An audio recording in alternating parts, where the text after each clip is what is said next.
Άκρε, παιδιά, πολύ χαίρομαι που είμαστε έτσι μαζί. Ναι. Ωραία είμαστε. Φλόρα. Ναι, καλά είμαστε. Φλόρα, πάρε μάτι το καρσόνι. Τι έχει?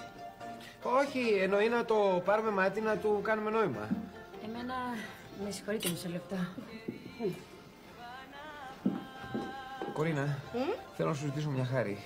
Ό,τι πεις. Και στον κρεμό να πέσω. Όχι, δεν θέλω να πέσει στον κρεμό. Απλώς θέλω να σε παρακαλέσω να είσαι λιγάκι πιο μαζεμένη, ειδικά μπροστά στη Φλόρα. Γιατί το λες αυτό και με στεναχωρείς? Δεν είμαι μαζεμένη. Δεν φέρομαι καθώς πρέπει. Όχι, απλώς λέω να το έχεις στο νου σου. Γιατί με πικράνεις ανεπλό μου? Δεν τήθηκα σαν κυρία.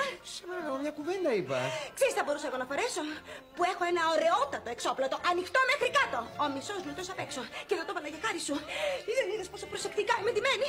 Σαν τη Γιάννα Δασκαλάκη. Να σε κοιτάει ο κόσμος. Γιατί με κοιτάει, με ξέρει? Τι έχω? Μήπως έχω μια ταμπέλα στο κούτελο που γράφει είμαι? Πάψε, τέλος, πάψε.